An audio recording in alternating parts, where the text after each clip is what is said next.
Sí.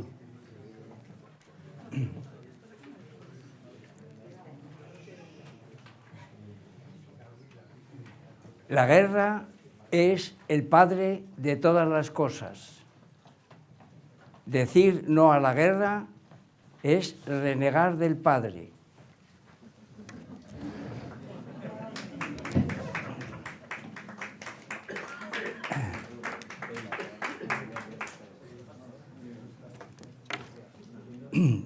Bueno, hemos arrancado con una parte de un famoso aforismo de Heráclito. En realidad el aforismo lo tienen ustedes completo en el dossier que les he entregado. La guerra es el padre y el rey de todas las cosas. A unos los muestra como dioses, a otros como hombres. A unos los hace esclavos y a otros libres. Pues bien, estos encuentros que versan sobre la dialéctica entre imperios y estados no pueden entenderse al margen de la guerra. Ahora bien, claro, naturalmente la expresión hay que matizarla, porque todo lo que tiene que ver con la guerra pues tiene naturalmente dos facetas importantes. Por una estaría naturalmente la perspectiva ética, según la cual a todo bien nacido le tiene naturalmente que horrorizar la guerra, porque a nadie le gusta ver naturalmente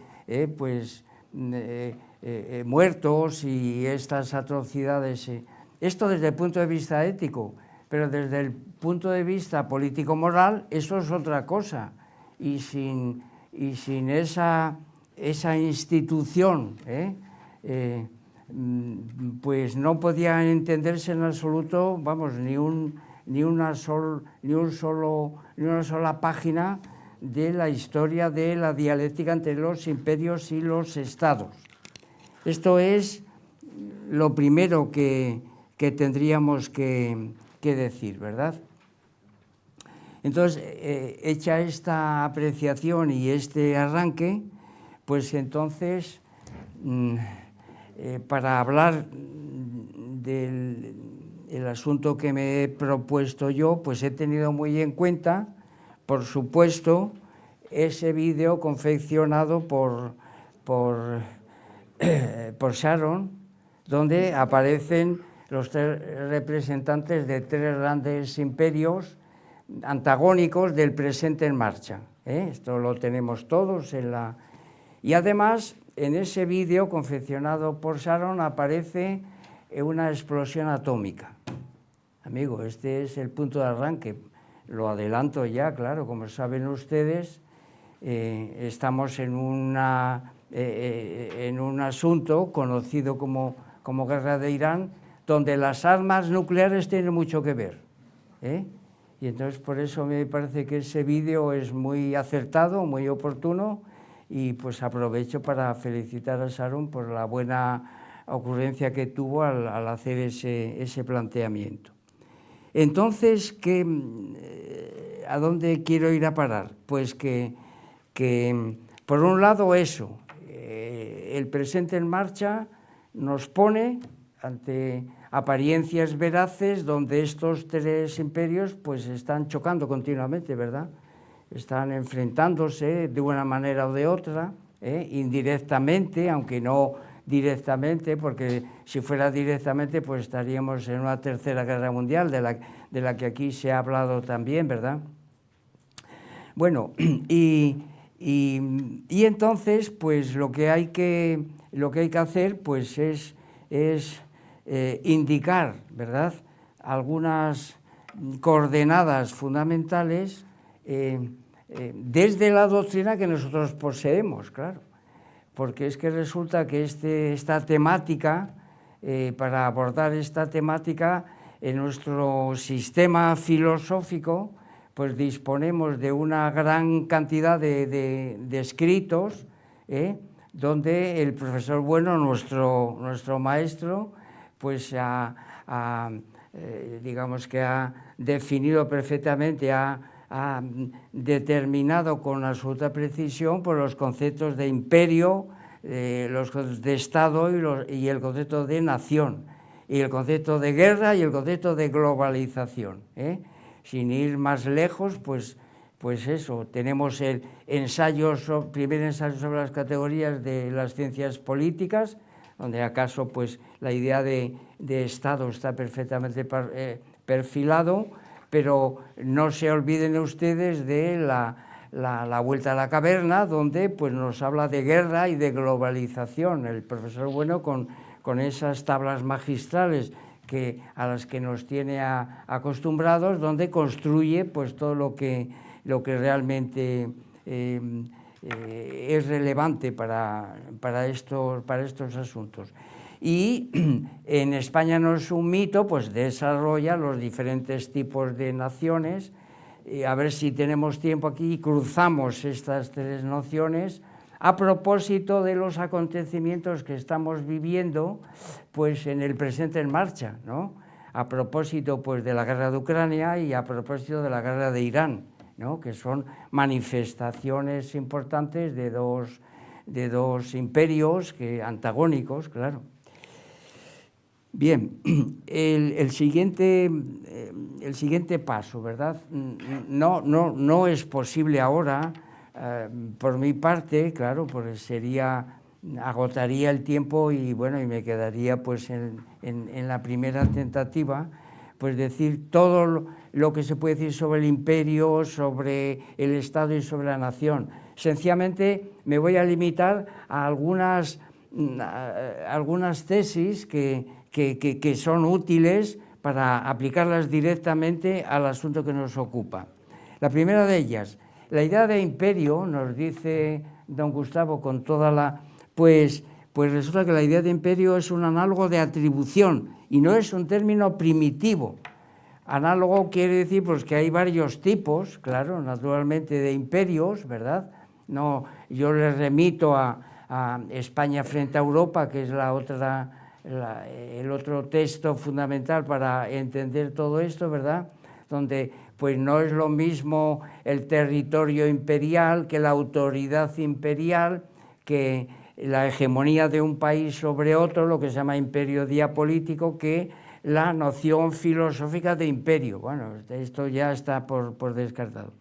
Entonces, lo que me interesa resaltar de ese libro fundamental, ¿verdad?, pues es que precisamente ahí el profesor Bueno nos dice que antes de hablar de imperio hay que hablar de Estado, de sociedad política, porque ese es el término primitivo y no el de imperio. Luego el imperio es un desarrollo de algunos estados.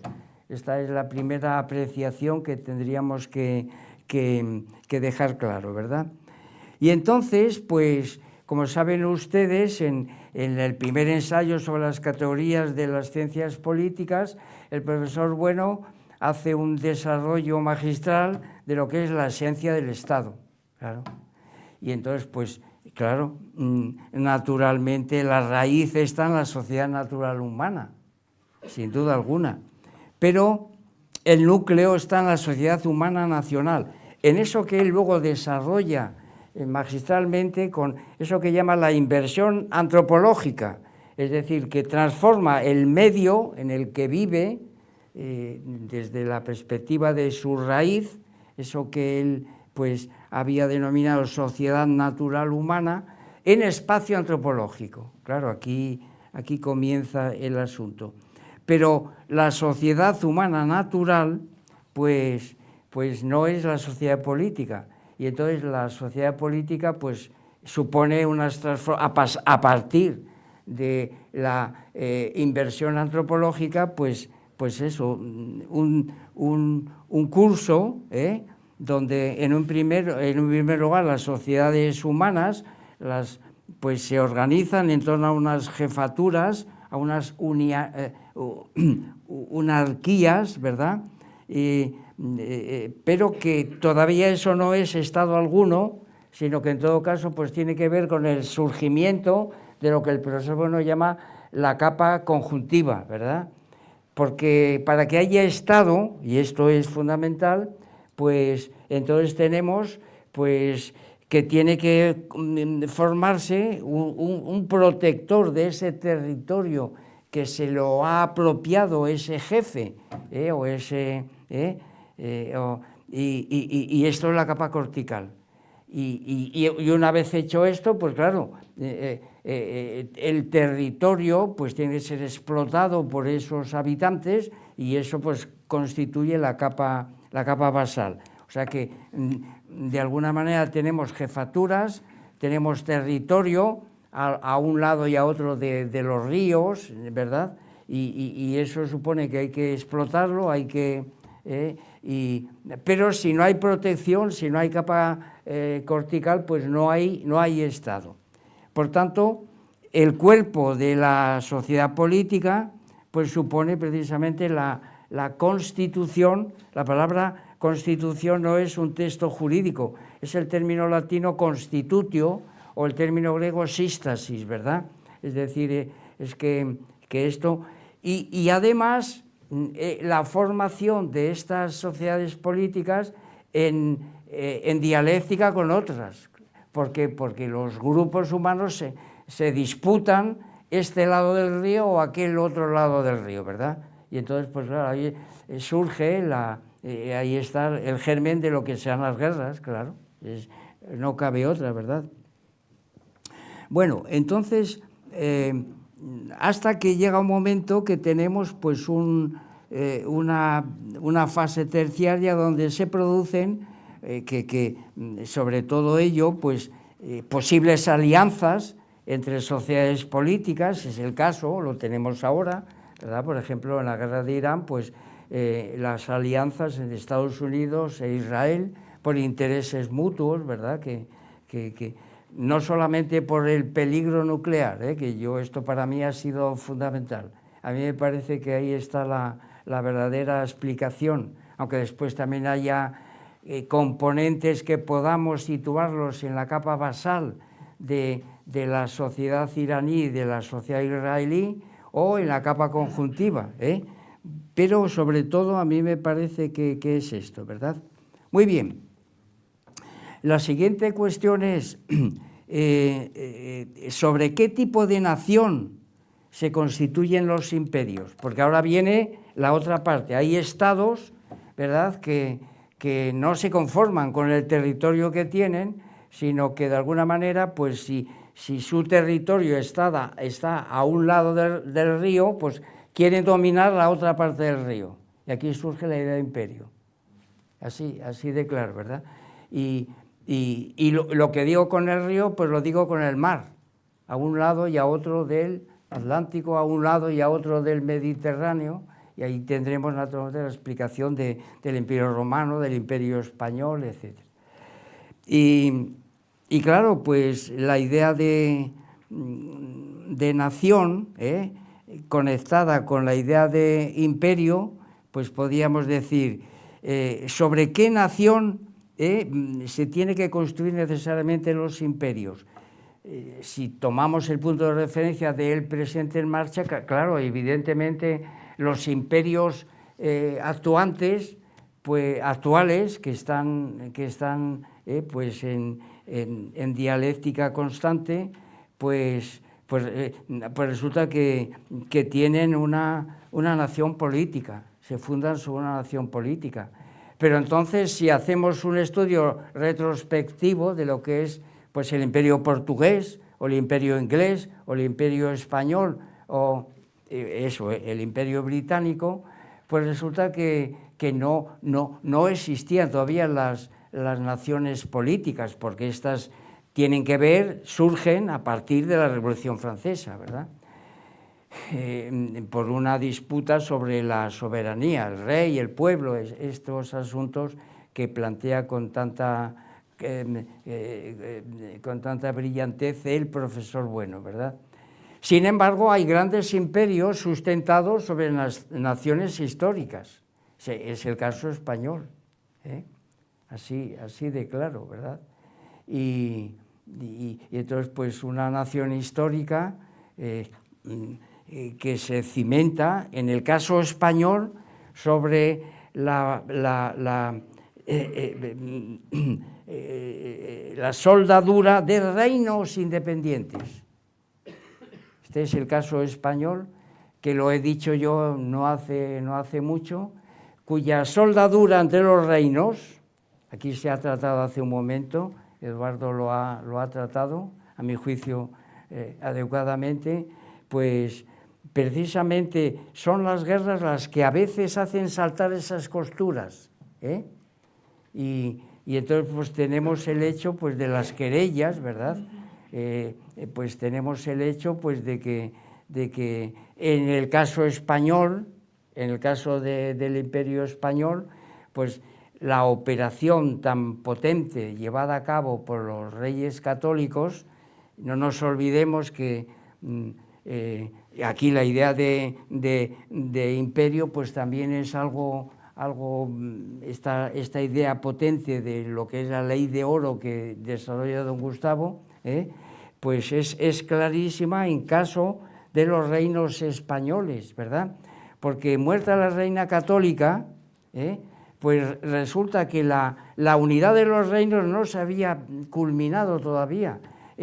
Una vez muerta la reina católica en el 1504, es en el años más tarde en el que el rey Fernando el Católico toma Navarra, y entonces ahí se completa, ¿verdad? Posteriormente, pues claro, esta situación en la que la monarquía hispana pues ha conseguido soldar todos los reinos, y a partir de ahí tenemos que hablar de un imperio, claro. ¿Por qué? Pues porque, fíjense, Navarra está al otro lado del río Ebro, y entonces pues eso lo realiza Fernando. Pero ni la reina católica ni el rey Fernando se conforman con lo que podíamos llamar esa unión continental, y por eso las Baleares, Aragón, y por eso las Canarias, y de ahí pues el descubrimiento de América, ¿no? Y entonces pues ahí empieza otra historia monumental, y por tanto podríamos decir que el imperio español pues es emblemático en este sentido, con independencia, claro, que tanto el portugués como el británico también tengan sus andaduras. Esto es evidente, ¿verdad? Bueno, sobre una nación étnica es imposible que se constituya un imperio, ¿verdad? Y sobre una nación fraccionada, pues tampoco, claro. Esta es la otra. Es decir, cuando esas soldaduras de una sociedad política que ha sido imperio se resquebrajan hasta tal punto que se producen naciones fraccionadas, pues sobre esas naciones fraccionadas no cabe en absoluto la posibilidad de pensar en la constitución de un imperio, ¿no?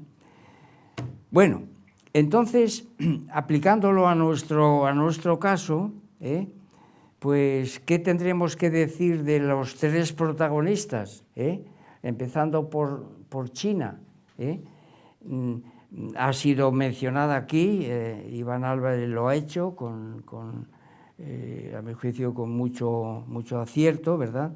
Pero desde el punto de vista de lo que podíamos llamar las maniobras territoriales, pues parece como si China estuviera en una posición aparente, unas apariencias configurativas de ausencia. Parece que mira para otro lado. Por supuesto que tendrá sus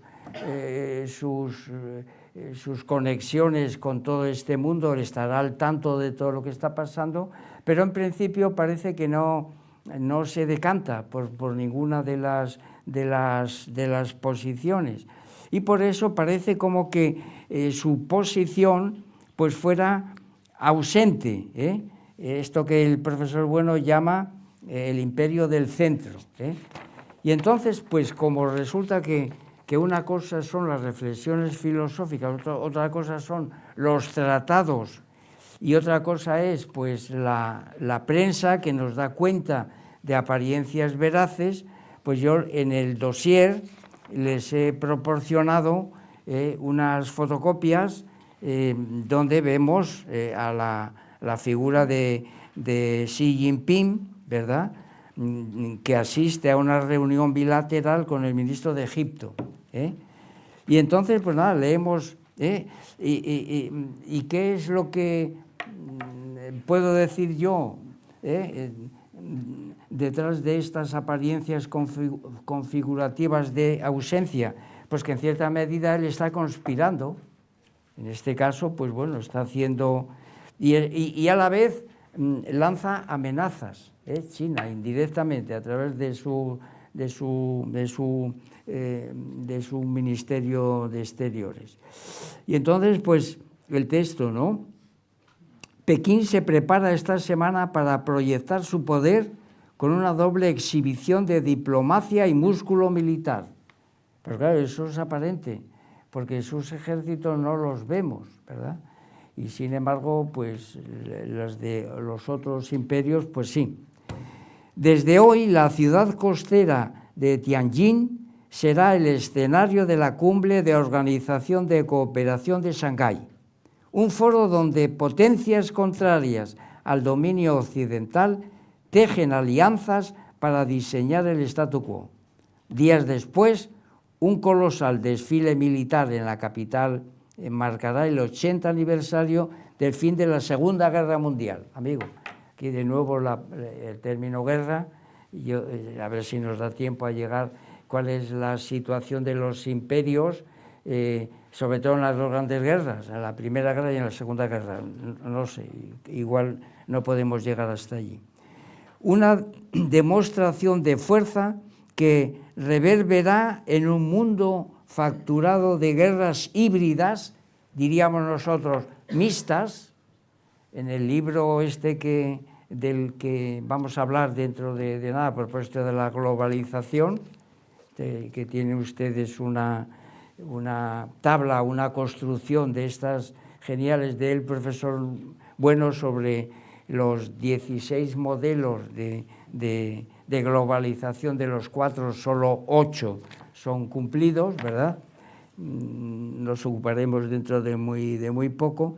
Pues entonces una guerra mixta, el profesor Bueno pues habla de guerras en un principio en el que un imperio pues tiene que dominar a los rebeldes, o por el contrario, pues los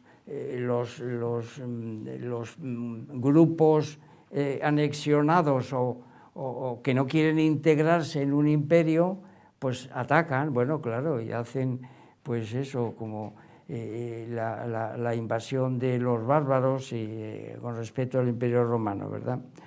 Y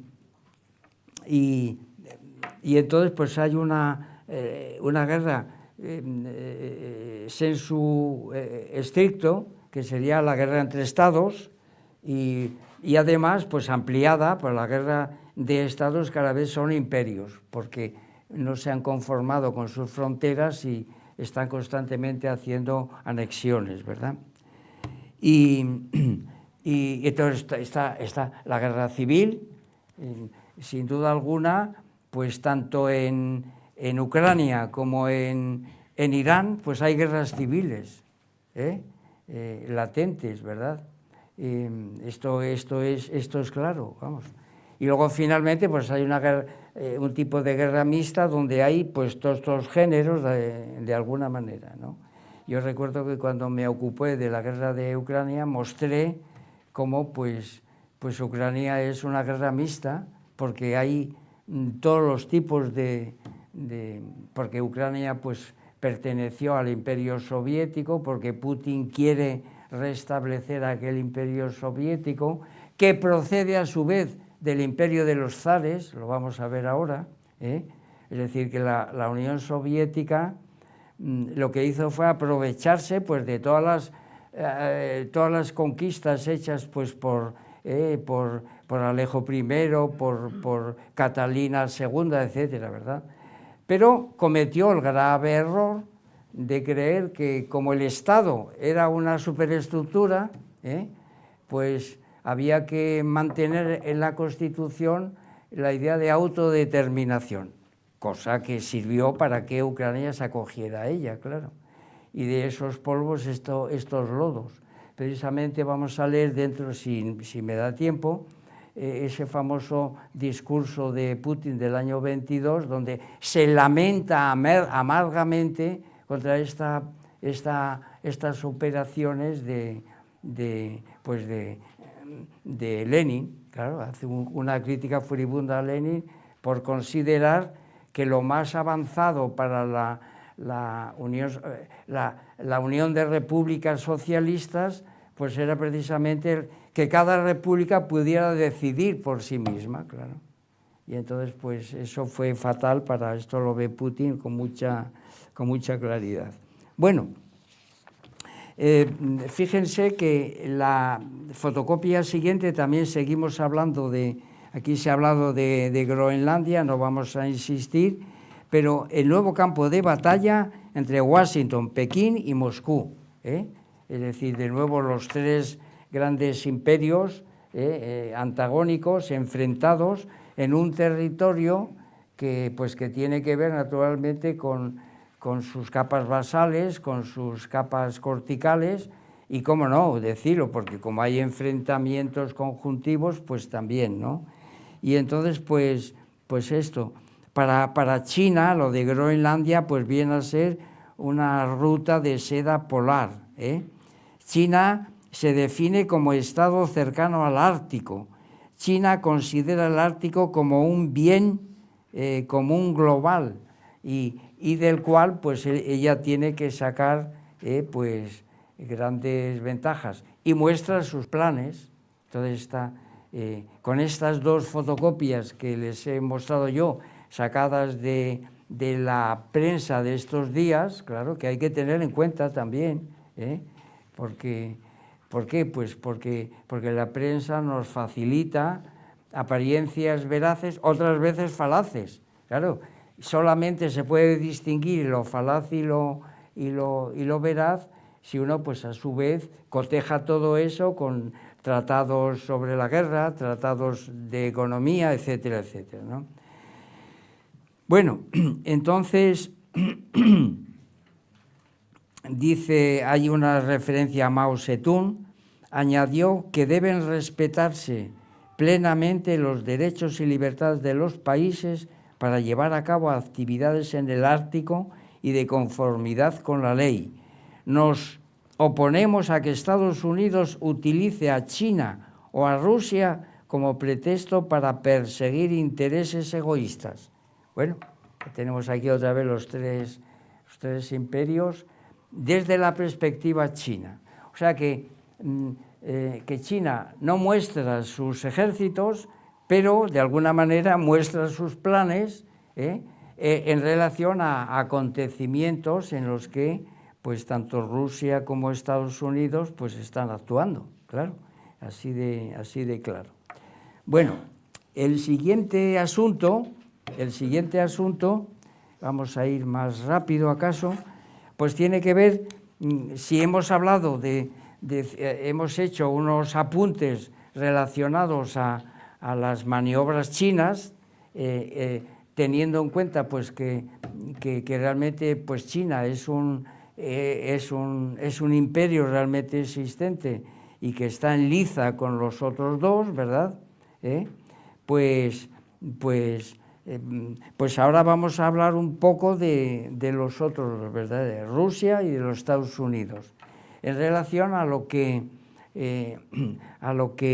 las apariencias veraces nos indican acerca de estos imperios. Y las manifestaciones de estos dos grandes imperios son de carácter bélico. Es la guerra de Ucrania y la guerra de Irán. Es decir, que eso es absolutamente claro, nos guste o no, ¿verdad? Tengamos en cuenta exclusivamente una perspectiva ética de la guerra, Pero si queremos realmente entender lo que está pasando en estos momentos, en el presente en marcha, pues tenemos que tener una teoría de la guerra y saber reinterpretar esos comportamientos bélicos que no son sencillamente pequeños conflictos, como decía aquel militar en el curso de verano de Santo Domingo de la Calzada, que son cosas muy serias, claro, porque hay bombardeos, porque todos vemos apariencias veraces.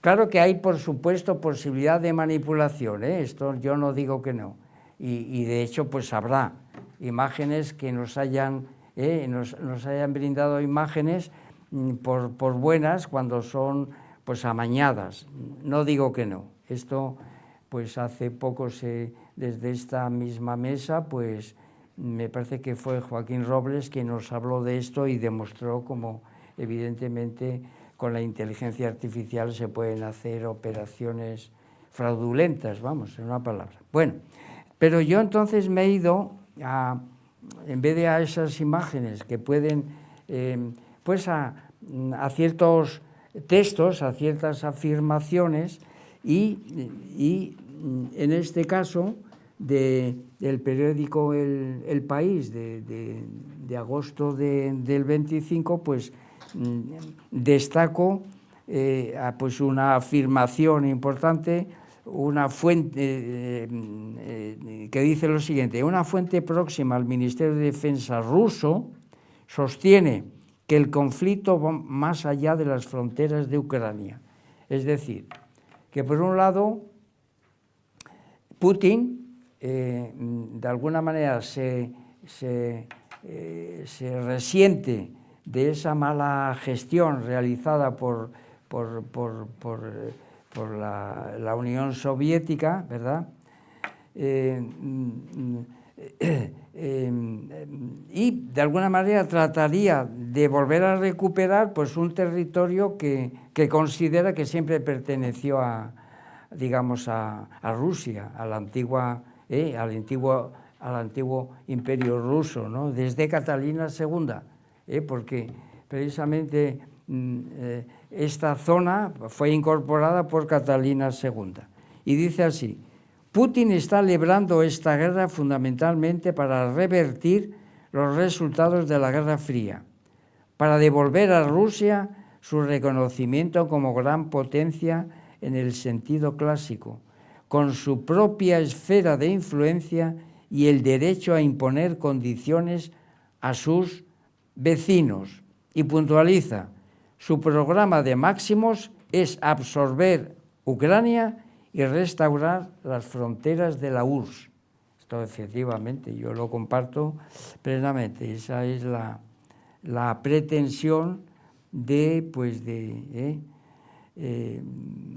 y entonces pues aquí pues eso, tenemos guerras para recuperar el antiguo imperio soviético, que a su vez se fundó sobre el imperio zarista, ¿verdad? Tenemos naturalmente la consideración de ciertos rebeldes que de alguna manera hay que someter porque no son afines a la posición rusa actual. Tenemos naturalmente guerras tipo 3, en tanto en cuanto pues hay otros estados que apoyan a Ucrania, con lo cual pues ya estamos con las alianzas y esto pues... Y finalmente hay una guerra civil, porque hay ucranianos que son favorables a la Unión Soviética, sobre todo en la zona del Donbass, y otros ucranianos que no, claro, que de alguna manera se habrían declarado seguidores de lo que sería pues el espíritu europeo, lo de la Comunidad Europea. Luego a ver si nos da tiempo a leer un pequeño fragmento, ¿verdad? Entonces, podríamos decir que esto en relación a las manifestaciones del imperio ruso, ¿no? Y tenemos otra fotocopia de ese mismo periódico, donde aparece pues un soldado ruso actuando en el Donbass, el objetivo más preciado de la nueva Rusia soñada por Putin, sin duda. esta es la manifestación rusa ahora mismo, la más clara, es decir, es la recuperación del poderío imperial que tuvo desde la época de los zares, que de alguna manera pasó a la Unión Soviética, la Unión Soviética heredó, y que de alguna manera, según Putin, la propia Unión Soviética habría despilfarrado ese patrimonio por admitir pues, principios completamente inasumibles para un Estado que tiene ambiciones imperiales. Volvemos otra vez a la idea de nación fraccionada, ¿verdad? Que está de alguna manera implícita en la admisión de lo que sería pues, la autodeterminación de las partes, diríamos aquí en España la autodeterminación de los reinos, ¿verdad? Bueno, y entonces pues pasamos a la guerra de Irán, y donde, como sabemos perfectamente por las imágenes que nos sirven los medios de comunicación, para hablar de la guerra de Irán tiene que pasar un tiempo, claro, naturalmente, porque no se puede hacer historia del presente en marcha. Para hacer historia pues tiene que haber un cómputo de tiempo, los asuntos tienen que reposar, tienen que estudiarse archivos, documentos, consecuencias, claro. La historia es una ciencia de consecuencias. Todavía no sabemos muy bien el alcance de todo esto y por tanto nos tenemos que conformar con las imágenes, podríamos decir con las apariencias veraces que nos sirven los medios de comunicación. Y yo les he brindado 3 imágenes que me parece que resumen de alguna manera pues estos acontecimientos que llamamos como la guerra total lanzada por Estados Unidos como aliado de Israel contra pues contra Irán. Bueno, en primer lugar, la primera imagen que sorprendió a todo el mundo pues es esa podría decir esta imagen en la que pues aparece el ataque directo a lo que sería el lugar donde residían los ayatolás, ¿no?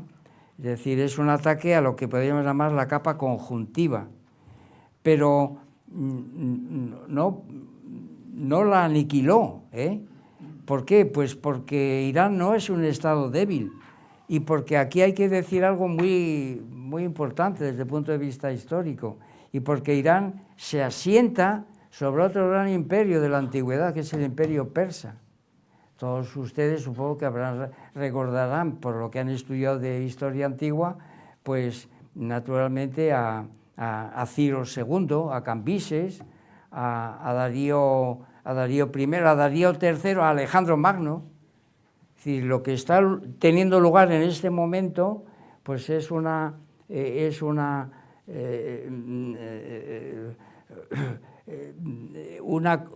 situación parecida a la que tuvo lugar entre pues Darío III y Alejandro Magno. El imperio de Alejandro Magno fue enfrentado a ese imperio persa.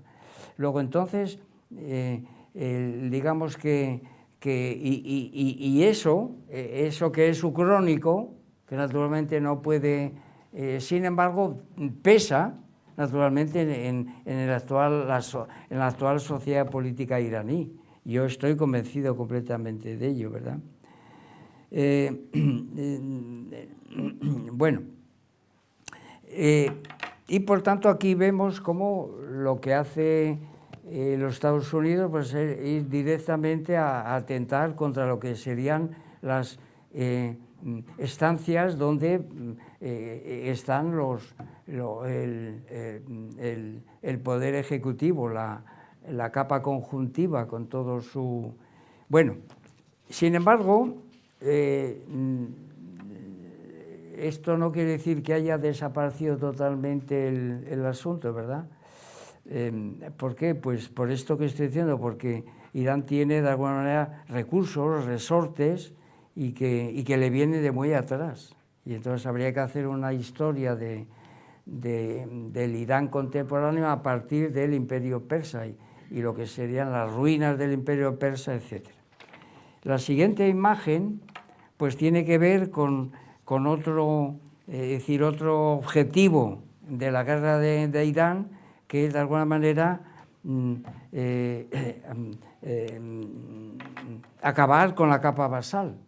Y la capa basal de Irán pues tiene que ver con el petróleo, y entonces en ese sentido la fotocopia que les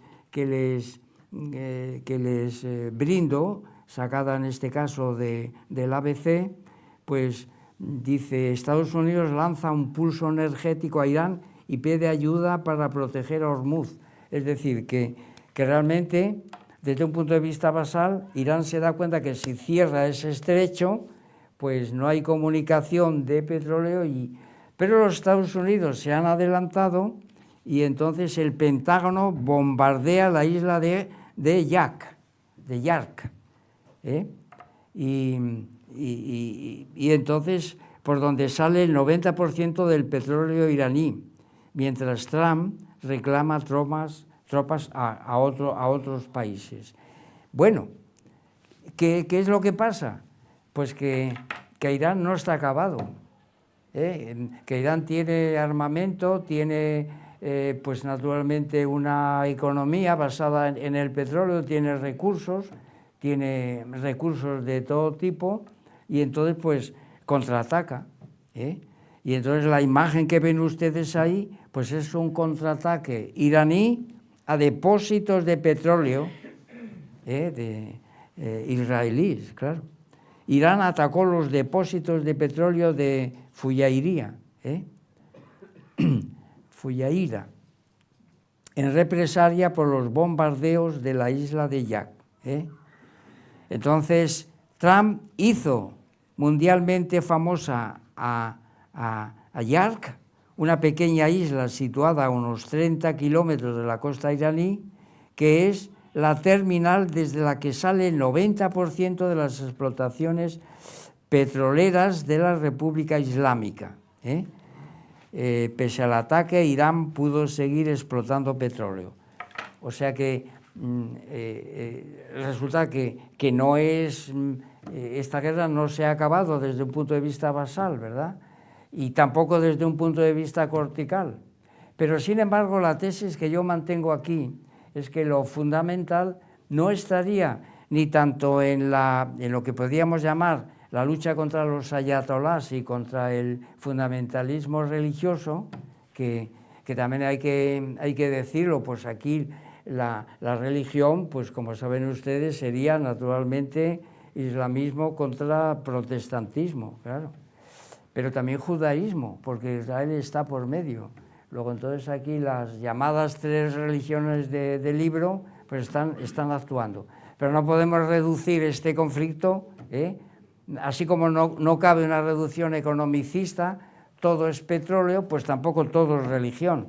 Y entonces pues hay que, pues lo que nos apunta don Gustavo con la idea de una guerra mixta, donde hay pues componentes de todos los tipos.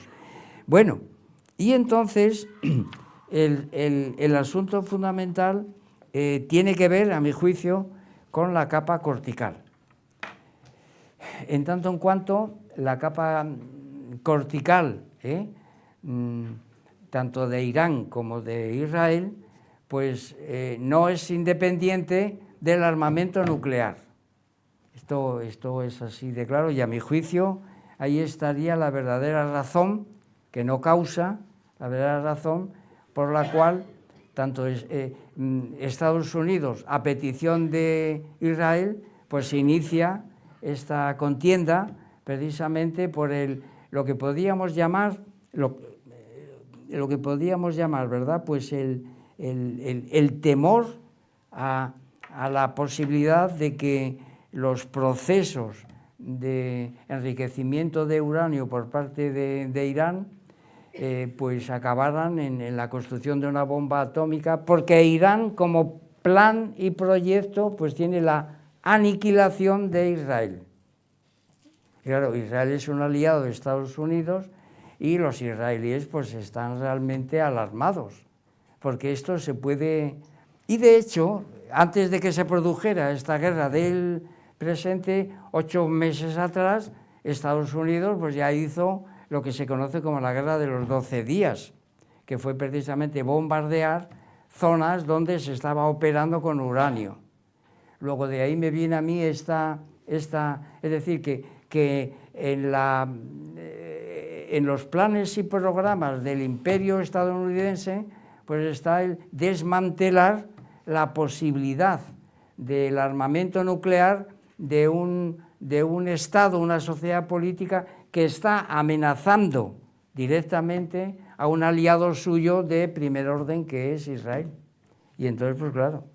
Y entonces, ¿qué he escogido? ¿Qué imagen he escogido para que ustedes pues tengan pues una entrevista que hacen a Sima Sine, que es la ex jefa de investigación del Mossad?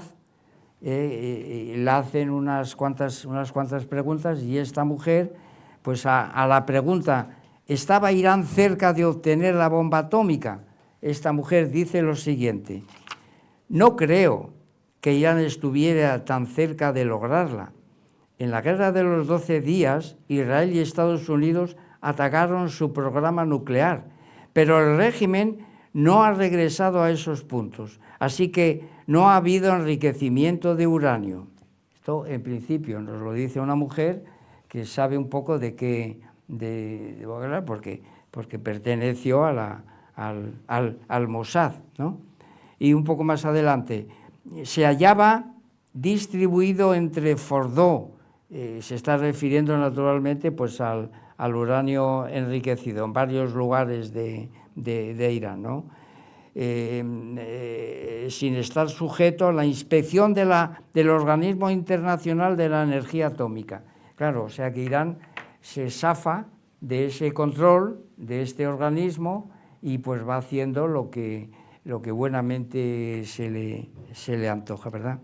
Y entonces le preguntan a esta mujer, ¿fracasaron entonces los ataques del año pasado? Y dice ella, si después de 7 meses hay que repetir el ataque, probablemente no hayas tenido tanto éxito como decías. Claro, pero por la naturaleza del uranio enriquecido, un simple bombardeo desde el exterior no puede destruirlo. Este material solo puede diluirse a un bajo porcentaje mediante procesos químicos. O sea que no bastan las bombas, tiene que haber otros procedimientos que de momento pues no se dan, con lo cual la amenaza de un armamento nuclear pues sigue ahí, ¿verdad? Y entonces pues sigue hablando, claro, habla pues de si las instalaciones fueron destruidas, cuál es la necesidad de un ataque preventivo, Pues entonces esta mujer se pronuncia de la siguiente manera, ¿verdad? Probablemente Irán tenga centrifugadoras avanzadas en otro lugar, ya que en los últimos 3 o 4 años no se ha inspeccionado su producción. Así que existe una amenaza, existía una amenaza. Se entendía que si conseguían el material y tenían un lugar secreto, podían hacerlo. El problema era que Irán no estaba dispuesta a permitir las inspecciones ni a garantizar que la OIEA supiera exactamente cuánto material había y dónde estaba. Y termino. Y no estamos nosotros, los israelíes, por nuestra parte, no estamos amenazando a nadie. Irán ha estado amenazando con que Israel será aniquilado. Es decir, que esto es así, este es una realidad pues completamente factible, sin duda alguna. Bueno, entonces, realmente Estados Unidos, como saben ustedes, pues bombardea todos los lugares, los arsenales, y sobre todo los arsenales de Natam. Y entonces, ¿qué hace Irán? ¿Se queda con los brazos cruzados? No, en absoluto. Contraataca, y entonces pues, bombardea una de las centrales nucleares más importantes de Israel, que es Dimona. Entonces están ustedes, supongo que a la orden del día, y pues sabrán que este es un... Muy bien. Entonces podríamos decir que unos imperios, el imperio chino parece agazapado, pero nos muestra sus planes y ofrece también algunas amenazas en relación y contra los otros dos imperios que a su vez pues se han manifestado bélicamente a través de estas dos guerras que nos tienen ocupados, porque están en el presente en marcha, y de las cuales pues habrá que esperar un tiempo para ver sus consecuencias y saber pues cómo evolucionan, cómo continúan. Bueno, yo les había puesto en el guión con el cual vamos a terminar, ¿verdad?, unas adendas en relación a la formación del Estado de Israel, y otra adenda en relación pues a lo que ya hemos hablado pues del Imperio Persa. Sobre Israel, pues ¿qué podemos decir? Pues que hay un movimiento sionista claro, y en el siglo XIX, que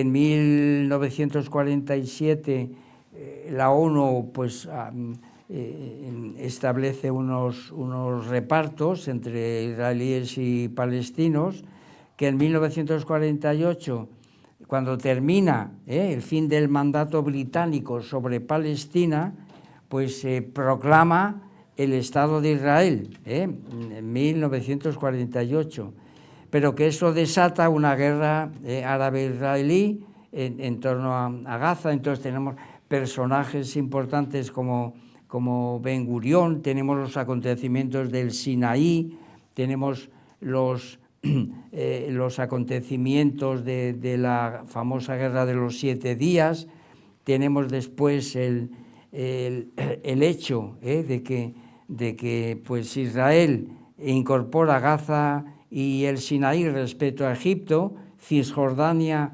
Jerusalén respecto a Jordania, y los altos del Golán respecto a Siria. Pero eso no quedó cerrado.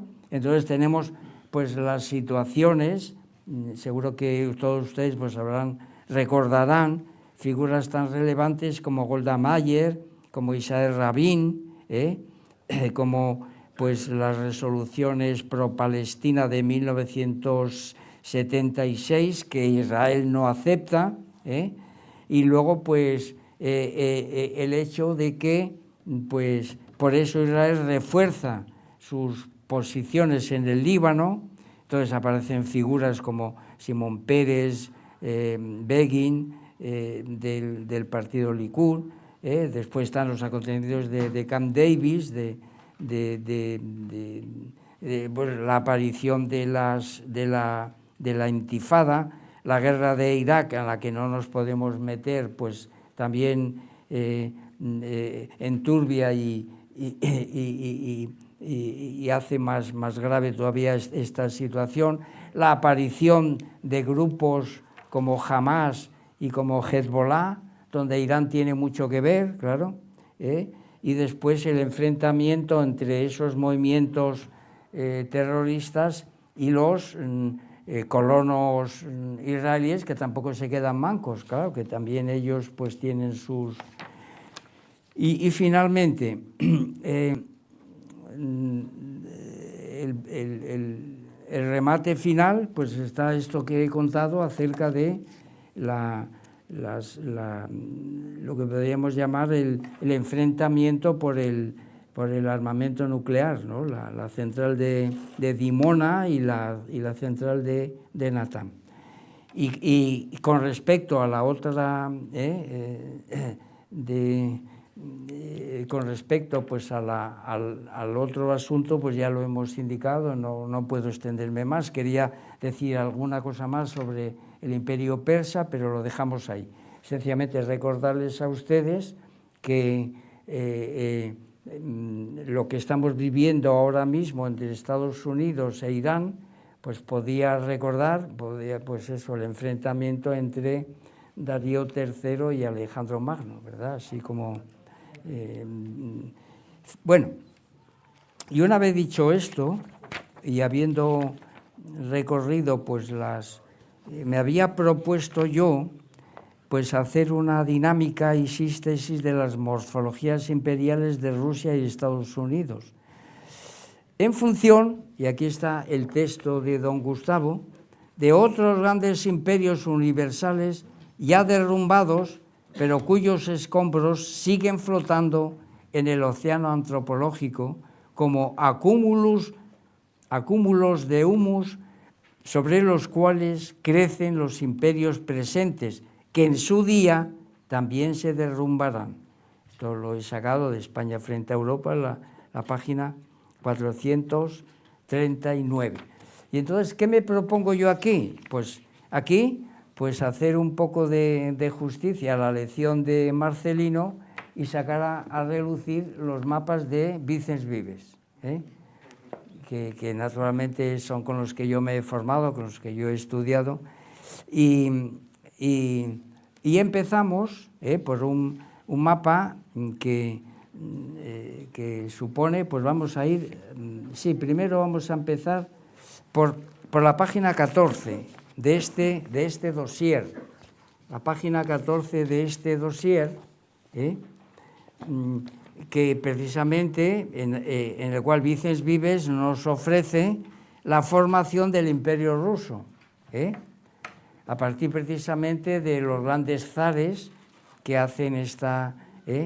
y claro, el mapa está en color, ustedes lo tienen en blanco y negro, pero nos vamos a arreglar. Verán, el núcleo, podríamos decir, el foco inicial, pues es lo que podíamos conocer como el Gran Ducado de Moscú. Bueno, tienen ustedes una línea donde estarían los límites de los estados rusos a finales del siglo XV. Fíjense que nos remontamos al siglo XV. Y entonces ahí tenemos el Ducado de Moscú a finales del siglo XV, donde pone Moscú, que hay unas líneas discontinuas, con unas incorporaciones lo verán ustedes, las incorporaciones de Tver y de Riazán, eso pues en pleno siglo XV. Después viene, pues, digamos, lo que hace Iván IV. Esto de la ley de oro del imperio, no conformarse con lo que hay a un lado del río, sino incorporar, hacerse, apropiarse, y por eso, pues, Iván IV supone una expansión, pues, importantísima, claro.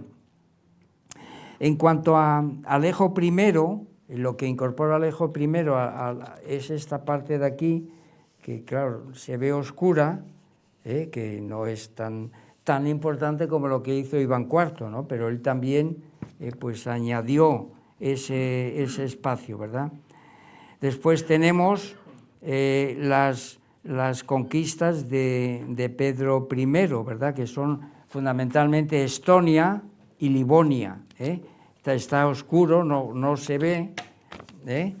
Lo de Pedro I es esto, Estonia y Livonia. Y luego está lo de Catalina, y aquí sí que tenemos pues Lituania y Crimea.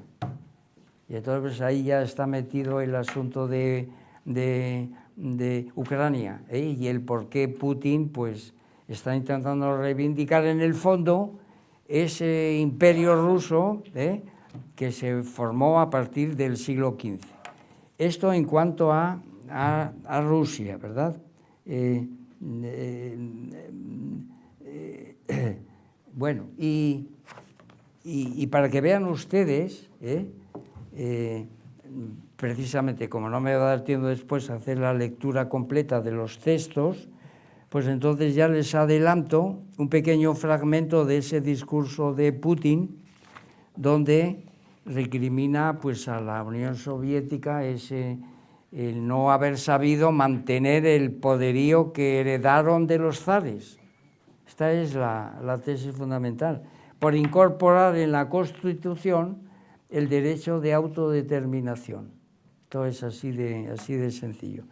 Y dice Putin en su famoso discurso del 21 de febrero de 2022, y entonces adelanto lo que iba a ser el final de esta exposición, pero casi prefiero que esto suene, ¿verdad?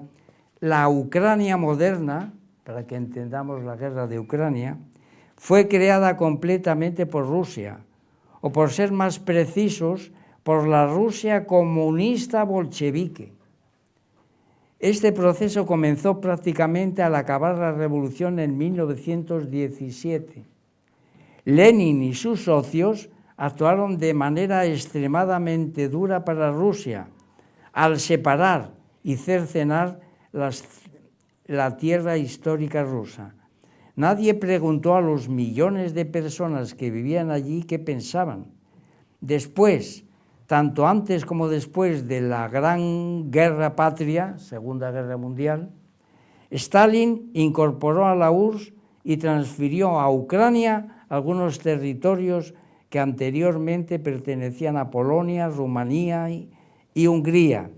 Y en 1954, Khrushchev arrebató Crimea a Rusia por algún motivo y se la entregó a Ucrania.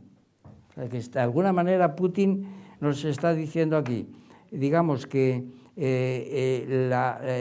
la Unión Soviética, precisamente por querer quitarse de en medio la idea de Estado y de no aceptar la herencia recibida del imperio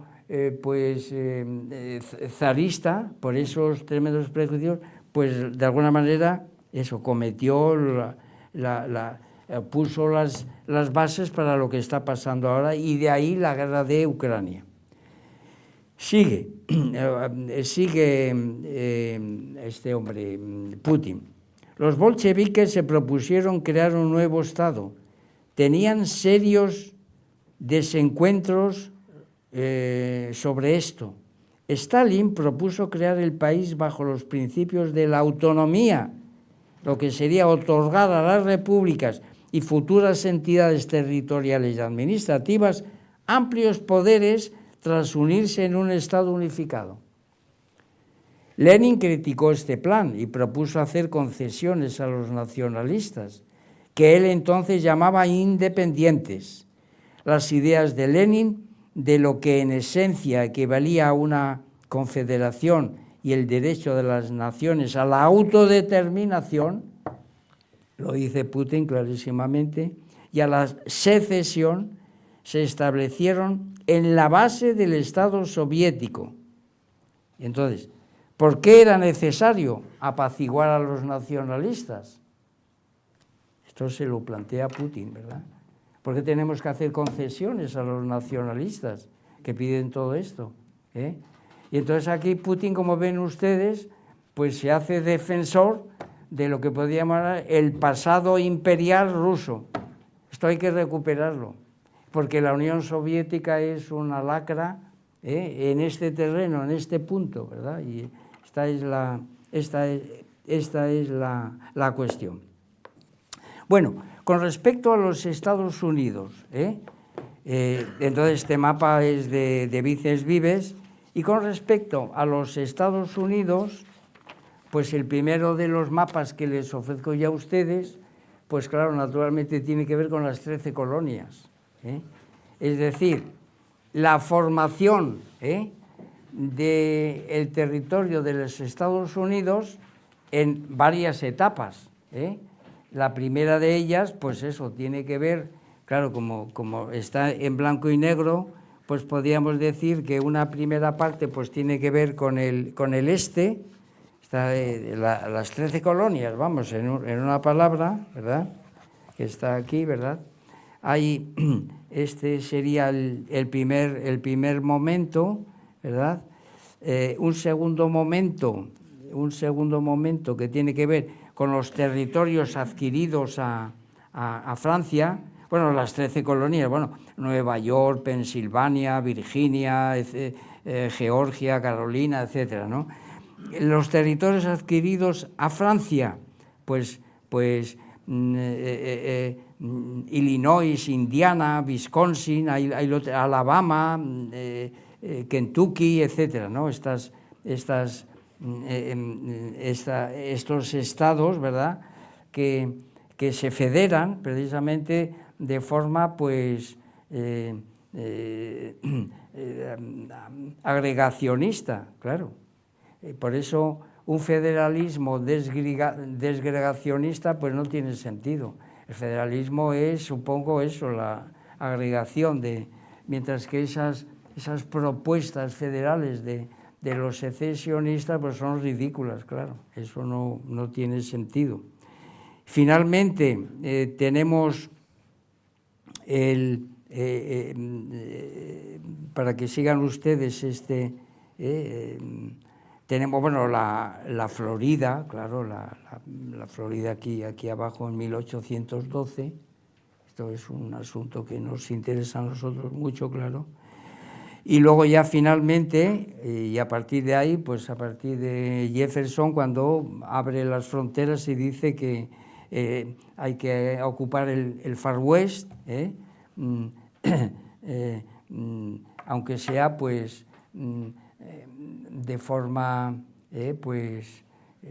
depredadora, y esto es pues todo lo que tiene que ver con Texas, Arizona, Nuevo México, Nevada, California, Oregón, etc.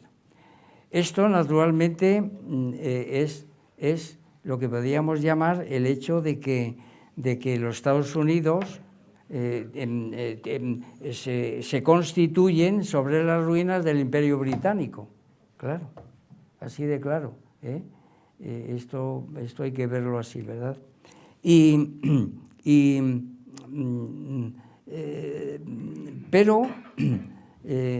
Pero también sobre las ruinas del Imperio Español.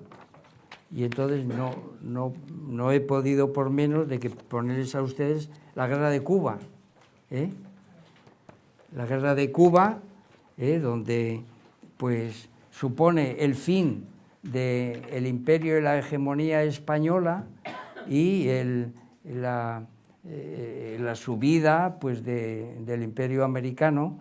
Ahí tienen ustedes la isla de Cuba, ahí de abajo tienen la batalla naval de Santiago, en Santiago de Cuba, es decir, que la parte oriental era independentista, pero la parte occidental era proespañola, donde está La Habana y donde España había invertido muchísimo pues haciendo ferrocarriles, ¿no? Los ferrocarriles que construye España durante todo el siglo, desde que se inventa ese procedimiento, pues está ahí, claro, eso no se puede negar.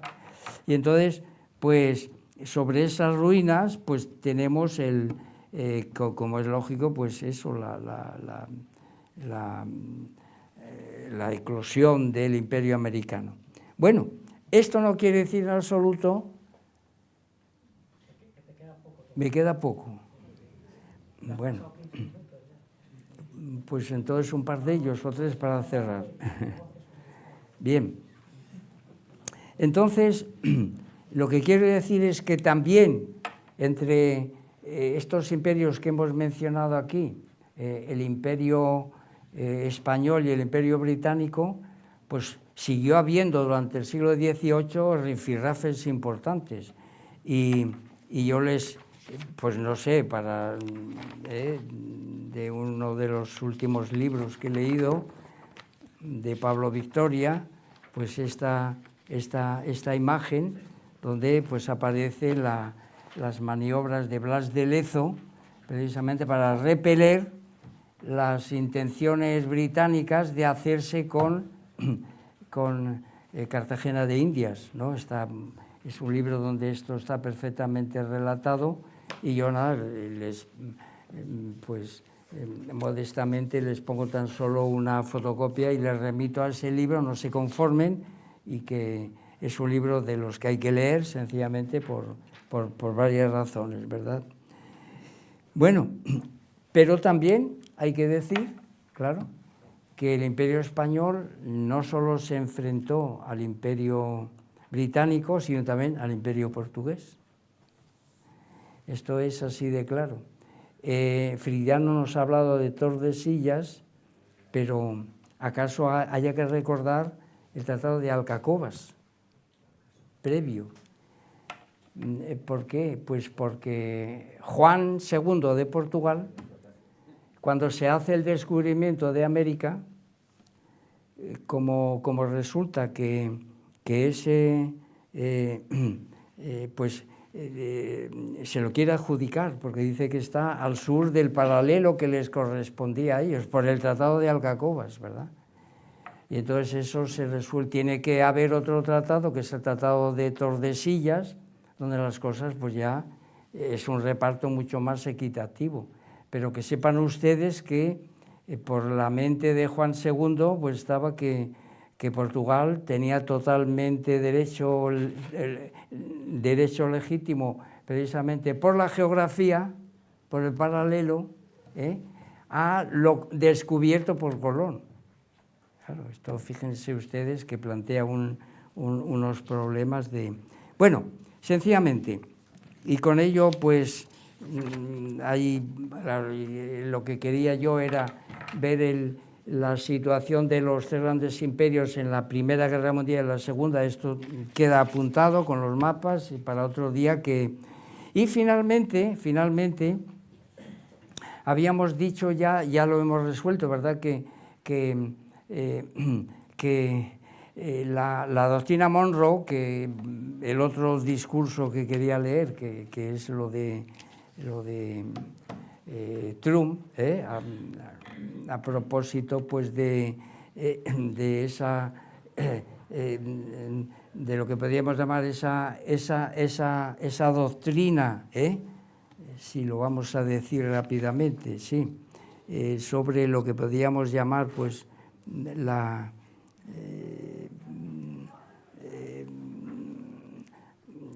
estrategia de seguridad nacional de Donald Trump, en ese famoso discurso, pues qué es lo que viene a decir. A propósito, claro, esto ya no nos da tiempo a desarrollarlo, a propósito de su intervención en Venezuela, esto es un propósito de Venezuela, pero sepan ustedes que los Estados Unidos eso lo vienen haciendo continuamente, que tenemos Noriega. Esto es una cosa habitual, precisamente en función de la doctrina Monroe, según la cual, pues, América para los americanos, ¿verdad? Y entonces, como saben ustedes, pues, don Gustavo tiene una doctrina muy potente, vamos a ver si la encontramos por aquí. Bueno, donde pues hay varias. ¿Y por qué no lo encuentro esto, hombre?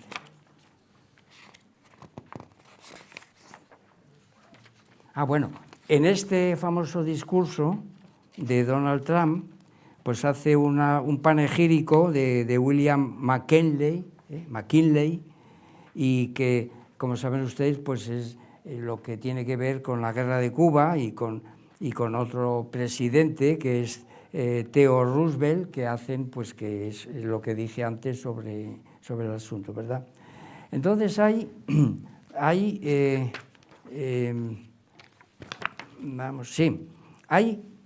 esto de la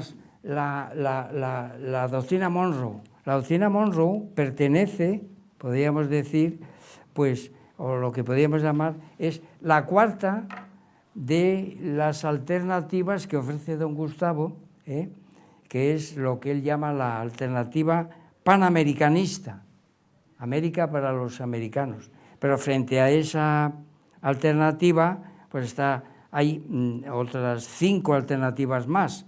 Las menciono: la nacionalista de José Gaos, la internacionalista del marxismo o del humanismo del Arroyo, tenemos la sudamericanista de Vasconcelos, autores que tienen que sonar continuamente, ¿verdad?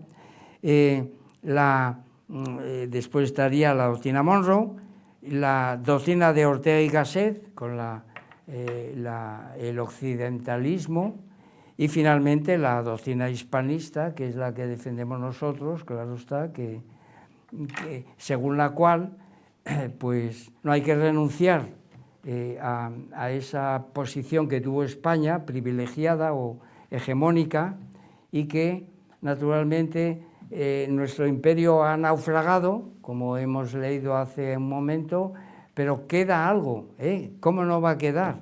En principio, pues queda lo que el profesor Bueno llama la comunidad hispánica, que no es solo la lengua, sino es algo más.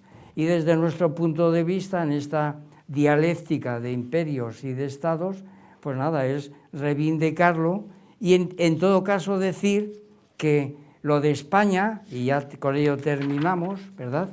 Lo de España fue naturalmente una globalización cumplida, pero esta globalización cumplida del Imperio Español pues es una globalización que podríamos llamar de ex post facto.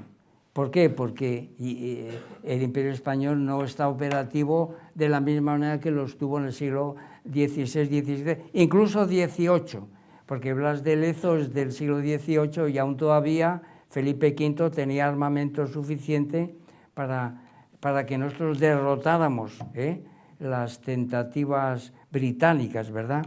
Mientras que, y en esa misma línea de imperio ex post facto, pues estaría el imperio romano. Dense ustedes cuenta de que entre los modelos, los ejemplos que pone don Gustavo del modelo 8, donde se cruzan pues el criterio de una globalización cumplida, generalizada, centrípeta y omnilineal, pues estaría naturalmente el imperio americano del presente, y este imperio americano del presente pues es in facto esse, que diríamos en términos latinos, mientras que el imperio romano y el imperio español lo fueron sobre todo el imperio español, no solo porque dio la vuelta al mundo, ¿verdad?, sino porque realmente globalizó de forma cumplida todo lo que tendría que ver, pues eso, con los continentes europeo, americano y asiático, y con el dominio también del Mediterráneo, pues eso, la globalización española fue cumplida, pero es post facto. Y entonces, pues dicho esto, habría otros muchos asuntos que indicar, pero nos tendremos que quedar aquí. Muchas gracias.